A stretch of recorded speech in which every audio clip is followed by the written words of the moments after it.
네, 이번 시간에는 저희 보험 소비자 보호에 대해서 같이 한번 살펴보도록 하겠습니다.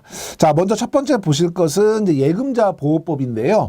예금자 보호는 글자 그대로 예금자를 보호하는 것이죠. 그러니까 저희가 예금을 한다. 그러면 그 예금 금융기관이 만약에 문제가 생겨서 예금 지급을 하지 못하는 상황이 되면 미리 이제 예금보험공사라고 하는 곳에 이제 보험을 가입을 해서 그 예금보험공사에서 그 지급을 대행해주는 이걸 이제 저희가 예금자 보호제도라고 하는데요.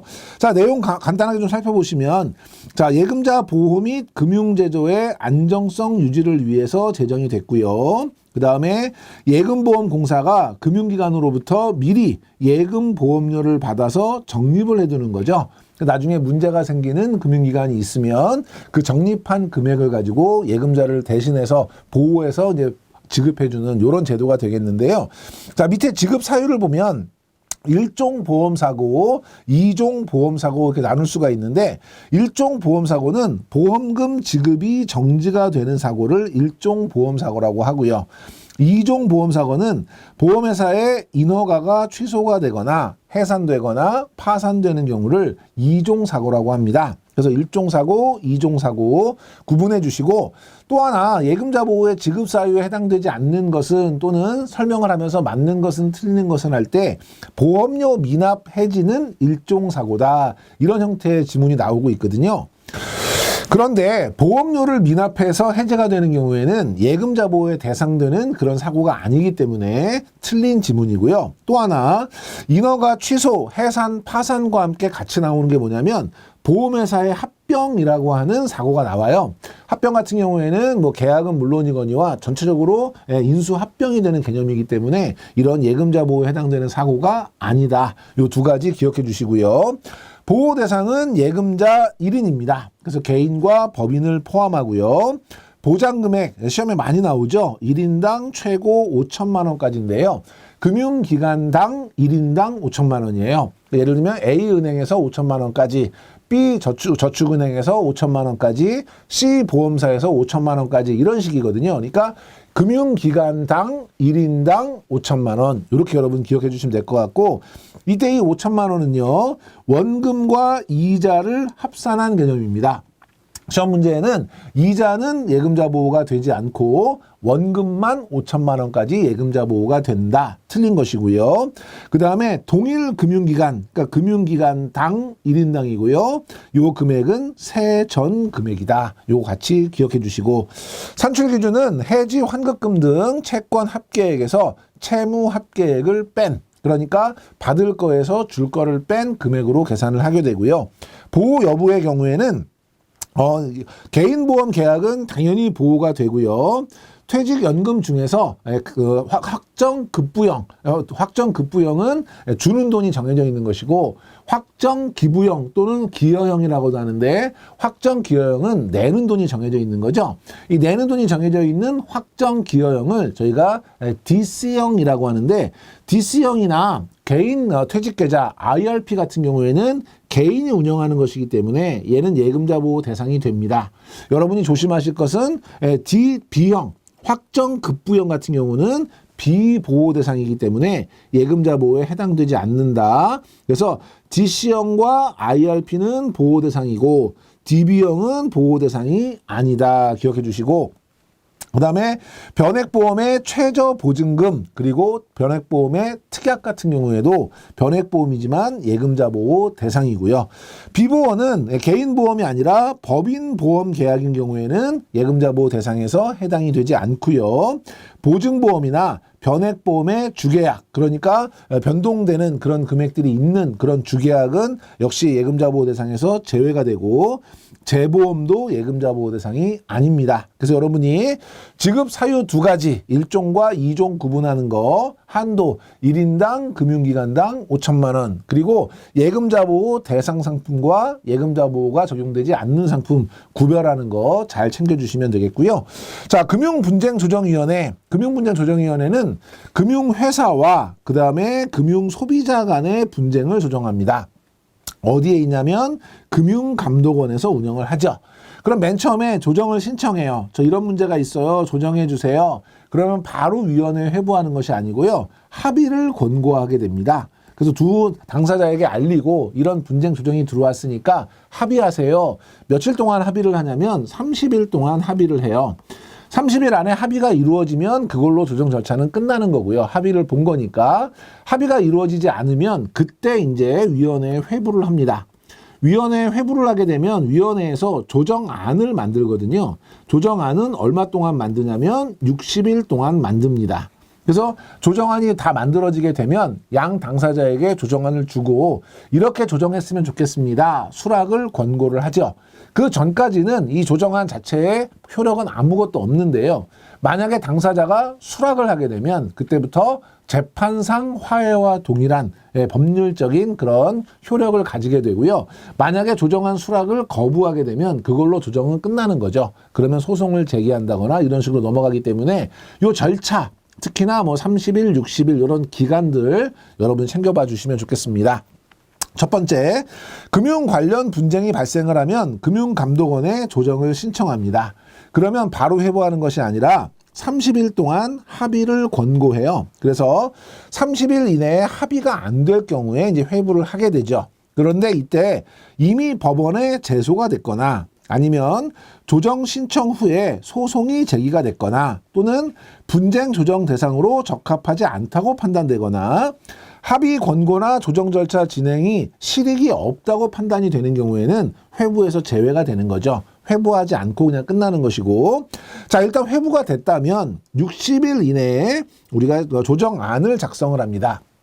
조정안 작성이 끝나면 조정안을 제시하고 수락을 권고하게 되죠. 그러면 조정안을 만약에 수락을 했다. 이럴 경우에는 재판상 화해와 동일한 법적 효력을 가지고요. 수락하기 전까지는 아무런 효력이 없고요. 조정안을 제시받고 20일 이내에 만약에 수락한다고 하는 의사표현이 없다면 이것은 수락하지 않은 것으로 보겠다. 그래서 절차 중심으로 봐주시면 되겠습니다. 다음에 고객 상담 창구 보험 가입조회 내보험 찾아줌이라고 하는 서비스에 대해서 살펴볼게요. 처음에 고객 상담 창구인데요. 고객 상담 창구는 금융감독원에도 있고요. 생명보험협회에도 있고요. 각 생명보험 회사에도 있죠. 그래서 소비자 상담 처리를 위해서 운영하도록 하고 있고, 보험 가입 조회 제도하고 내보험 찾아줌 시스템 해가지고 내 보험이 어디에 있는지 쉽게 찾을 수 있도록 시스템을 만든 것인데요. 어디에서 운영을 하느냐? 생명보험협회에서 운영합니다. 시험 문제 금융위원회에서 운영한다. 금융감독원에서 운영한다. 틀린 지문이고요. 그래서 가입 여부 확인을 위한 시간적, 경제적 비용을 절감해주는 그런 제도이고, 생존자나 사망자에 대한 보험 가입 조회가 가능합니다. 그래서 생존자인 경우에는 본인이 가입한 것 중에 혹시 잊고 있었던 걸 찾는 거고요. 사망자인 경우에는 갑자기 돌아가시게 되면 이분이 가지고 계신 게 뭐가 있고 보험금은 어떤 걸 받을 수 있고 이런 것들을 한꺼번에 찾을 수 있도록 해주는 제도예요. 그래서 사망자 보험 가입 조회의 경우에는 방문을 통해서만 신청이 가능하다. 그리고 생명보험에 대해서만 조회할 수 있다. 그래서 우리 생존자인 경우에는 꼭 방문이 아니더라도 신청할 수 있지만 사망자의 경우에는 방문 신청만 가능하다. 기억해 주시고, 우리 생존자의 경우에는 본인 인증, 그게 뭐 공인인증서가 됐든 휴대폰 인증이 됐든 IP 인증이 됐든 본인 인증이 되면 홈페이지를 통해서 조회할 수 있고요. 생명보험뿐만 아니라 손해보험도 조회가 가능한데, 다만 우리 공식적인 보험이 아닌 공제가 있죠. 예를 들면 우체국 보험이라든지 새마을금고보험 같은 공제 보험에 대한 것들은 가입 내용에 대한 조회가 불가능합니다. 시험에 공제보험도 조회할 수 있다. 틀린 지문이고요. 그 다음에 소비자 포털이라고 하는 걸 운영하고 있는데요. 민원 건수, 소비자 보호 실태 평가, 불안전 판매 비율 이런 것들을 공시해서 소비자들이 한눈에 볼 수 있도록 해주고요. 2021년부터 내 보험 찾아줌에서 숨은 보험금 조회 또는 청구를 한 번에 진행할 수 있다는 것도, 그래서 내 보험 찾아줌 시스템에 들어가면 내가 받지 못한 보험금을 한꺼번에 조회도 가능하고요. 청구도 가능하고요. 만약에 심의나 이런 것들이 별도로 필요 없다 그러면 보험사와 연결해서 지급도 가능하기 때문에 이런 숨어있는 보험금을 찾는 데 효과적인 서비스다. 알아두시면 되겠습니다. 보험금 대리 청구인 지정제도인데요. 이거는 본인을 위한 보험을 가입한 거죠. 본인이 계약자, 본인이 피보험자, 본인이 수익자. 그래서 만약에 내가 아프거나 다치거나 이랬을 경우에 보험금을 받도록 이렇게 해놨는데 제가 갑자기 중증 질환에 걸린다든지 아니면 뭐 치매가 갑자기 심해진다든지 그래서 본인이 스스로 보험금 청구를 할 수 없는 상황이 되었을 때 누군가 미리 지정해 놓은 사람이 있으면 그 사람이 대신 청구할 수 있도록 하는 그런 제도가 되겠습니다. 그래서 중대 질병이나 치매와 같이 본인 스스로 보험금 청구가 어려울 경우에 보험금을 대신 청구하는 그런 자를 미리 정해 놓는 이런 제도이고요. 보험 가입 초기 또는 유지 중에 아무 때나 지정을 해서 청구할 수 있습니다. 지정 방법은 본인을 위한 계약이어야 돼요. 그래서 계약자, 피보험자, 수익자가 모두 동일한 본인인 경우에 보험회사에 연락해서 신청할 수 있고요. 대리 청구인 지정 제도를 활성화하기 위해서 신계약 체결할 때 해피콜을 통해서 또는 상품 설명서에 관련 제도를 소개하고 있고요. 매년 보험 계약 관리 내용을 보낼 때 마찬가지로 이 종합 안내장에 이 지정 제도를 안내하고 있다. 참고로 봐주시면 되겠습니다. 자, 광고 심의 제도로 넘어가 볼게요. 자, 광고 심의를 하는 이유는 허위 또는 과장 광고를 차단해서 건전한 보험 시장의 질서를 확립하고요. 보험 소비자를 보호하고요. 그리고 보험 산업에 대한 이미지를 제고하기 위해서 각각의 광고를 심의해서 운영하고 있습니다. 그러면 이렇게 광고 심의를 하는 근거가 뭐냐? 금융소비자 보호에 관한 법률 금소법을 근거로 하고 있고요.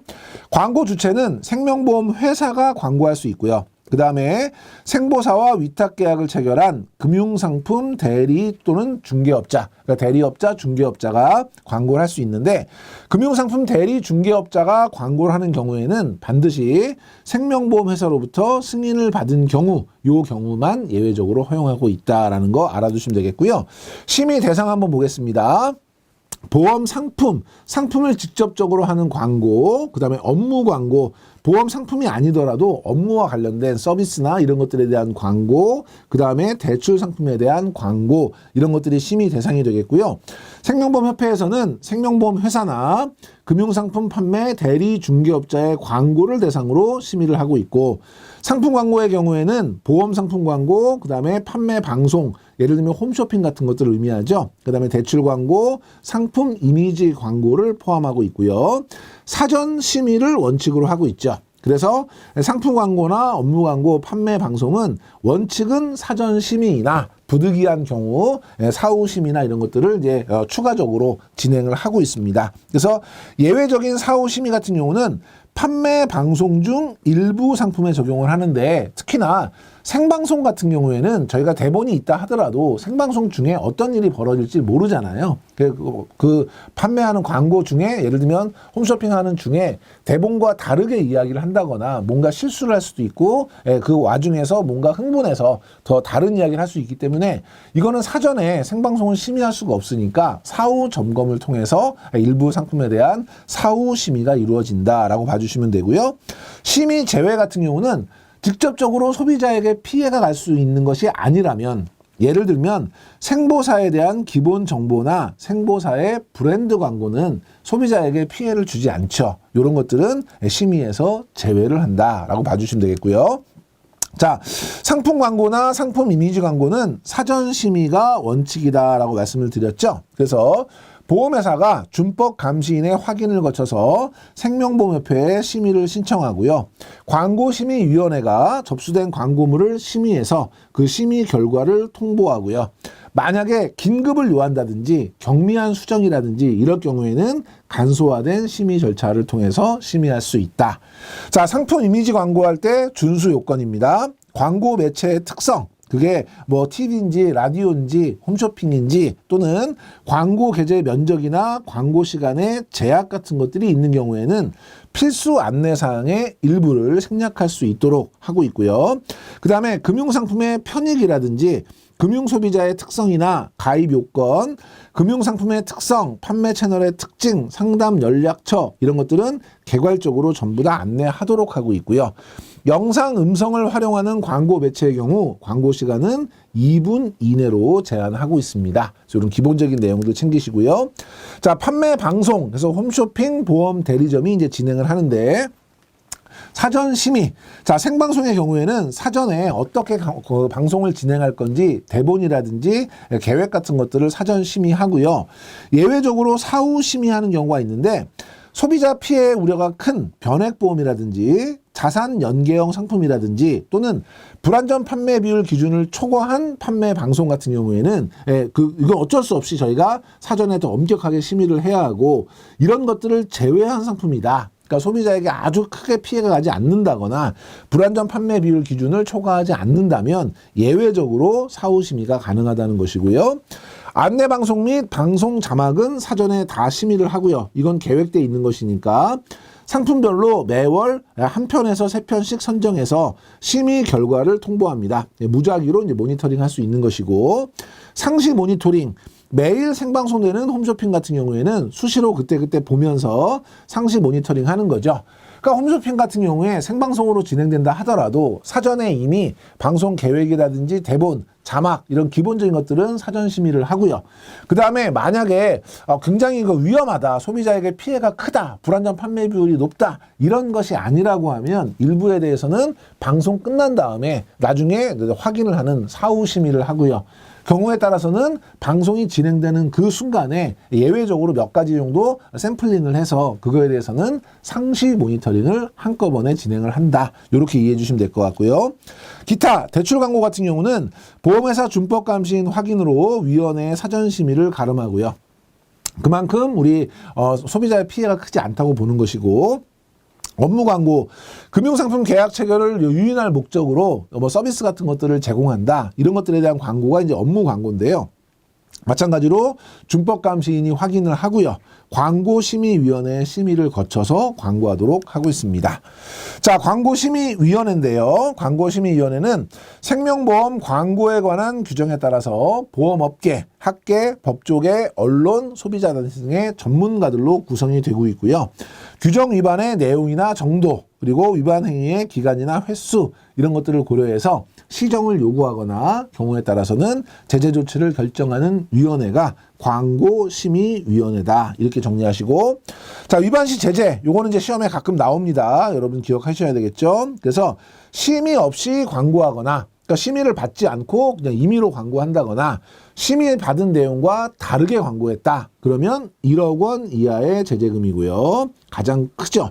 필수 안내사항이나 금지사항을 위반했다. 이러면 5천만 원 이하의 제재고요. 그 다음에 나머지는 다 맞는데 유효기간을 경과해서 광고를 했다. 이럴 경우는 3천만 원 이하의 제재금입니다. 그래서 여러분이 심의받지 않거나 심의와 다르게 광고하면 1억, 필수 안내사항이나 금지사항을 기재하지 않거나 위반하면 5천만 원, 그리고 유효기간이 경과되면 3천만 원 구별해서 기억하시고요.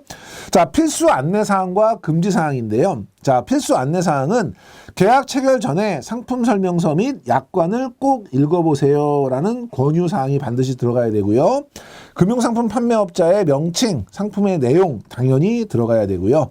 해지 후에 다른 계약을 체결할 때 보험료가 인상되거나 보장 내용이 변경될 수 있다. 고객님, 요 광고를 보시고 요 보험을 가입하시게 되면 만약에 다른 걸 해지하고 가입하실 때 옛날에 있던 보장이 없어질 수도 있고 보험료가 올라갈 수도 있어요 라는 걸 반드시 포함시키라는 얘기고요.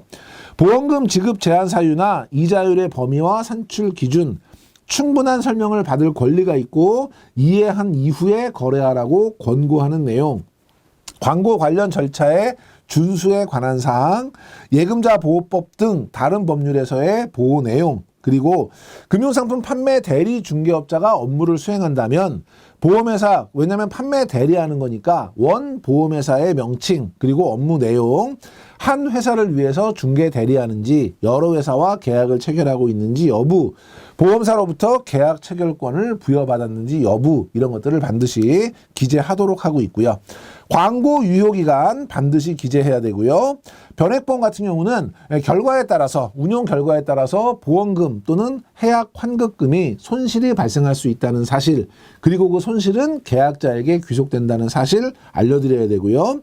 주된 위험 보장과 보험료, 보험금 예시, 그리고 해약 또는 만기 환급금 예시, 그리고 그 산출 근거, 해약 시 환급금이 기납입보험료보다 적거나 경우에 따라서 없을 수도 있다는 사실, 통계 수치나 도표 같은 것들을 인용했다면 그 출처, 연계, 제휴 서비스 등의 부가 서비스를 받기 위해서 충족해야 되는 요건, 이런 것들은 반드시 필수적으로 안내해야 되는 사항이고요. 그러면 금지 행위 한번 살펴볼게요. 보장한도, 제한 조건, 면책사항, 감액 지급 등을 빠뜨리거나 충분히 고지하지 않아서 제한 없이 보장받을 수 있는 것으로 오인하게 하는 행위. 그러니까 이런 경우에는 보장이 안 되는데 그런 거를 설명하지 않아서 마치 그냥 무조건 다 보장되는 것처럼 광고해서는 안 되겠다, 이런 얘기고요. 두 번째, 고액 보장 사례 등을 소개해서 보장 내용이 큰 것으로 오인하게 하는 행위. 예를 들면 보장이 1,000만 원부터 10억까지 되는데 주로 광고에 10억짜리만 얘기를 해서 누구나 10억을 보장받을 수 있는 것처럼 오인하게 하면 안 된다는 것이고요. 보험료를 일 단위로 표시하는 등의 보험료가 저렴한 것으로 오인하게 하는 행위. 예를 들면 한 달에 25만 원입니다. 그러면 굉장히 비싼데 하루에 뭐 10,000원입니다. 이러면 되게 싸 보이잖아요. 그러니까 일 단위로 표시하는 것처럼 해서 보험료를 작게 보이게 하는 건 금지. 갱신 시 보험료가 인상될 수 있다는 것을 고지하지 않으면 안 되고요. 반드시 고지해야 되고, 변동 가능한 만기 환급금이 확정 지급되는 것으로 오인하게, 그러니까 환급금이 달라지는데 마치 확정적으로 몇 프로 주는 것처럼, 얼마 주는 것처럼 해서는 안 된다는 것이고, 경제적 부담이 작아 보이게 하거나 반대로 그걸로 인한 이익이 커 보이도록 오인하게 하는 행위, 객관적인 근거 없이 다른 상품과 비교해서 내 상품이 더 우월한 것처럼 보이게 하는 행위, 불확실한 사항에 대해서 단정적인 판단을 제공하거나 확실하다고 오인하게 하는 행위, 중대한 영향을 미치는 사항을 다르게 알리거나 불분명하게 설명하는 행위. 그러면 설명을 잘못했을 경우에 그 중대한 영향을 그대로 소비자가 떠안아야 되기 때문에 금지 행위인 것이고요. 금융소비자에 따라 달라지는 거래 조건이 누구에게나 적용되는 것으로 오인하게 하는 행위. 예를 들면 특정한 소비자에 대해서만 적용되는 건데 누구에게나 다 적용되는 것처럼 해서 광고하면 안 된다는 것이고, 지급 사유, 지급 시점이 다른 보험금을 한꺼번에 지급되는 것으로 오인하게 하는 행위. 예를 들면 얼마가 그때 지급이 되는데 이걸 다 합쳐가지고 한꺼번에 이만큼 지급되는 것처럼 하면 과장된 이익을 보여주는 것이니까 금지가 되겠고요. 보험업법 시행령에서 정한 금액을 초과하는 금품을 제공해서는 안 되고요. 금융상품 직접 판매업자를 올바르게 인지하는 것을 방해하는 행위. 그러니까 원래 판매하는 사람인데 그 사람이 아닌 것처럼 보이게, 좀 더 신용이 높은 회사에서 파는 것처럼 보이게 하거나 원 보험회사에서 파는 것처럼 하게 해서는 안 되는 것이고, 금융소비자의 합리적 의사결정을 저해하거나 건전한 시장 질서를 훼손할 우려가 있는 행위에 대해서는 당연히 금지가 되겠습니다. 자, 그 다음에 이제 보험 정보에 대한 공시인데요. 공시를 하는 이유는 뭐예요? 상품이라든지 보험회사의 경영 상태라든지 또는 민원 상황이라든지 이런 것들을 고객에게 보여줌으로 인해서 고객이 거기에 대한 정확한 판단을 하고 그 다음에 경우에 따라서는 뭐 투자를 한다거나 계약을 한다거나 이런 것들을 할 수 있도록 도와주는 것이죠. 그래서 생명보험회사의 구체적인 공시 항목과 방법을 정하는 기관은 어디냐? 생명보험협회에서 정하고 있다는 거 먼저 기억하시고요. 공시는 생명보험회사가 하는 공시가 있고요. 생명보험협회가 하는 공시가 있고요. 금융감독원이 하는 공시가 있어요. 생명보험회사가 하는 공시는 크게 두 가지죠. 하나는 경영사항에 대한 공시, 하나는 상품 내용에 대한 공시예요. 그래서 경영사항에 대해서는 정기공시, 그래서 통상적으로는 우리 그 3개월에 한 번씩 분기에 1회 이상 정기적으로 공시하거나 아니면 결산공시라고 해서 아예 그 1년, 우리 회계연도 1년 동안에 결산을 하는 이런 공시가 있고, 그때그때 수시로 만약에 무슨 일이 발생하면 수시로 하는 공시가 수시공시가 되겠고요.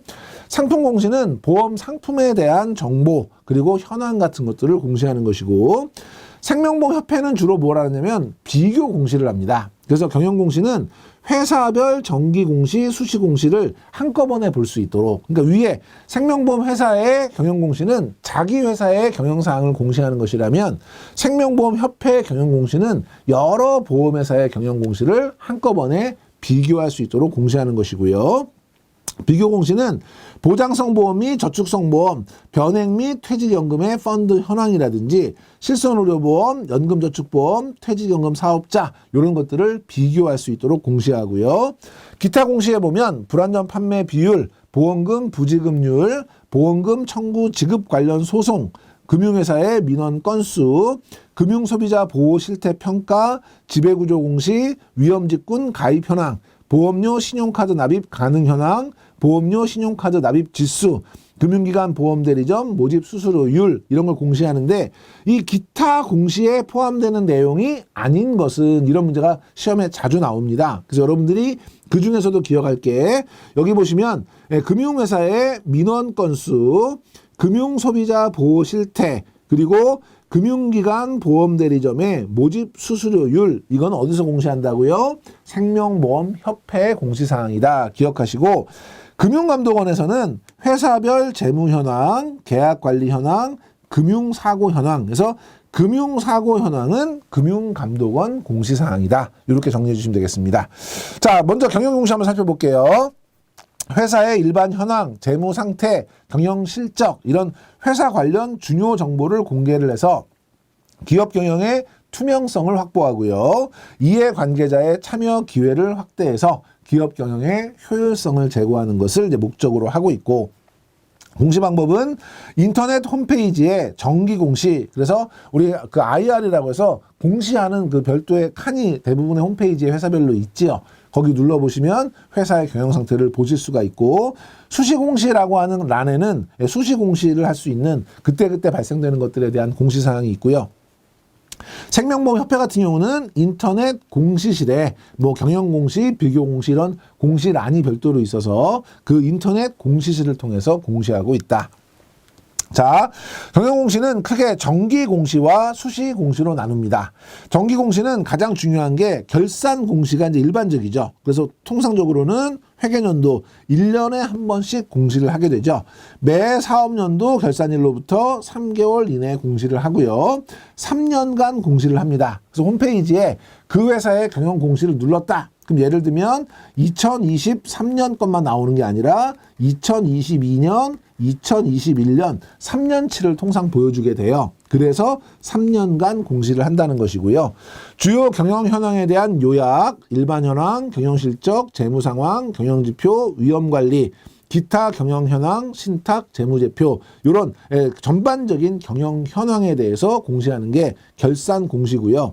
최근에는 분기별 임시결산 공시라 해서 1년에 한 번 하는 게 아니라 분기마다 하는 이런 공시도 있죠. 그래서 분기 결산일로부터 2개월 이내에 공시하도록 하고 있고요. 영업 규모라든지 수익성, 건전성, 자본 적정성, 주식 매수 선택권의 부여 내용, IFRS 관련 주요 공시사항, 기타 경영사항, 재무제표 이런 것들을 임시결산할 수 있고요. 요 밑에 제가 작게 써드렸는데 1사분기는 상반기 결산 공시 전까지 공시해야 되고요. 상반기는 당해년도 결산 공시 전까지 공시하셔야 돼요. 요 내용도 여러분이 같이 기억해 주시고 수시공시는 수시로 그때그때 특별한 사항이 발생하면 공시하는 거죠. 그러니까 날짜를 정한 것이 아니라 발생 즉시 생보협회와 금융감독원에 보고하고 공시하도록 하고 있고요. 마찬가지로 3년간 공시하도록 하고 있습니다. 그래서 적기 시정 조치, 거액의 손실, 재무 구조나 경영 환경의 중대한 변경, 대주주에 대한 신용 공여, 정부기관의 출자, 대주주 발행 주식 채권 취득, 재산이나 채권 채무 관계, 투자 출자 관계, 손익 구조의 중대한 변동 이런 것들이 대표적인 수시 공시 사항입니다.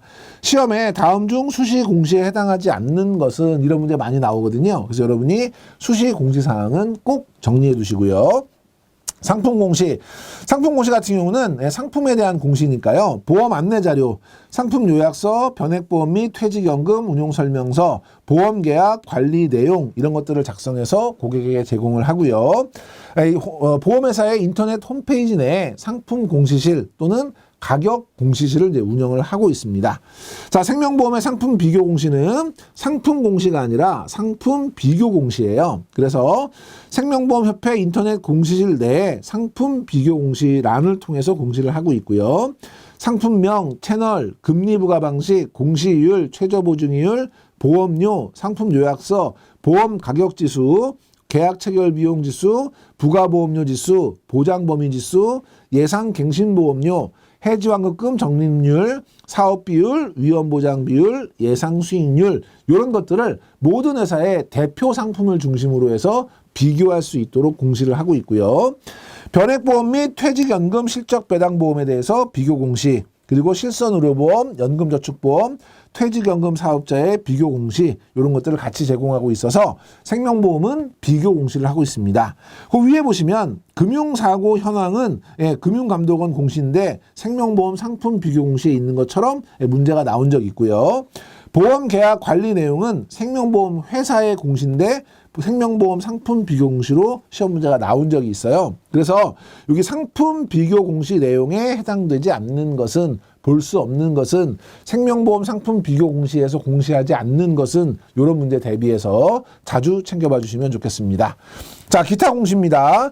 생명보험협회는 소비자의 보험회사 선택에 필요한 정보들을 이제 공시를 하게 되는데요. 조금 전에 말씀드렸던 불완전 판매 비율, 보험금 부지급률부터 의료 자문까지 해서 아까 말씀드린 것처럼 생명보험협회의 공시 내용이 아닌 것은 이런 문제가 나올 수 있어요. 그럴 때 상품 비교 공시가 아닌 기타 공시 내용도 여러분이 눈여겨봐 주시고, 특히 금융기관 보험대리점의 모집 수수료율은 생명보험협회의 공시 내용이다라는 거 꼭 기억해 주시면 되겠습니다.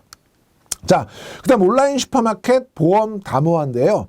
2015년부터 손해보험협회와 공동으로 운영을 하고 있고, 보험 소비자가 원하는 종목 중에서 저렴한 상품을 비교 가입할 수 있도록 가입 경로를 안내하는 요런 이제 그 사이트죠. 그래서 여러분이 박스 안에 요걸 넣어놓고요.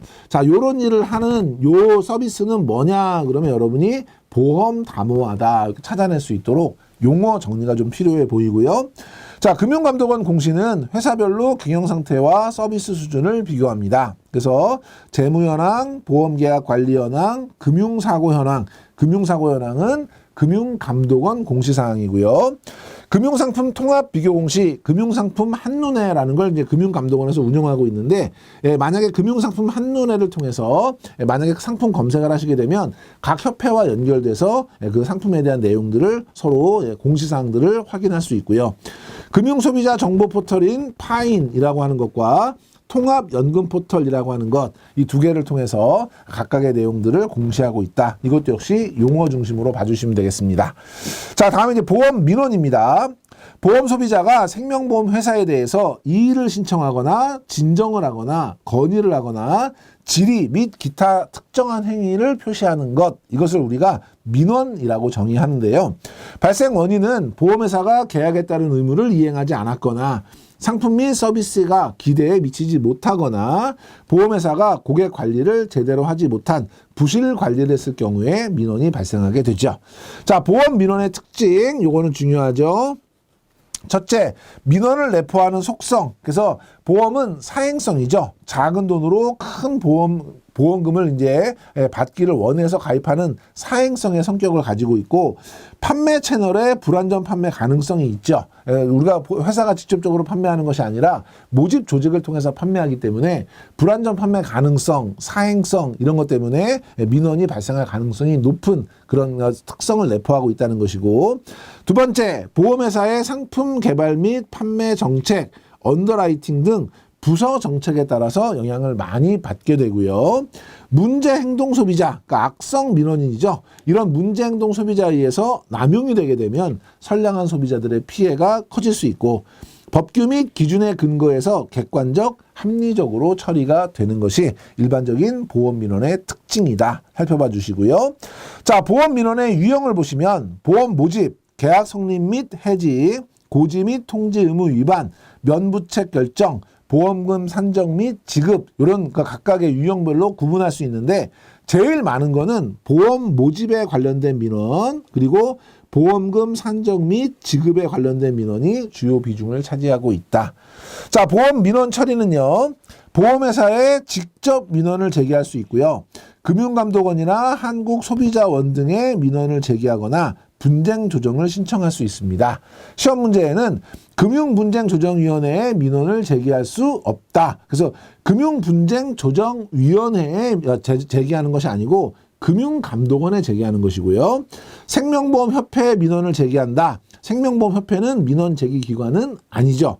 금융감독원과 한국소비자원이기 때문에 이 두 가지 지문도 챙겨주시고, 금융감독원에 민원을 제기하는 방법은 우편도 가능하고요. 팩스나 인터넷도 가능하고요. 직접 방문도 가능합니다. 그런데 방문 접수는 불가능하다. 이런 지문 틀렸고요. 대다수 보험 민원은 금융감독원에 접수되는 것이 일반적이죠. 보험회사 거쳐서 가는 게 아니라 바로 금융감독원으로 신청하는 것이 일반적이다. 금융회사를 거치지 않는 것이 일반적이다. 그래서 1차 접수기관은 보험회사, 2차 접수기관은 금융감독원의 형태가 대부분이다. 틀린 지문이고요.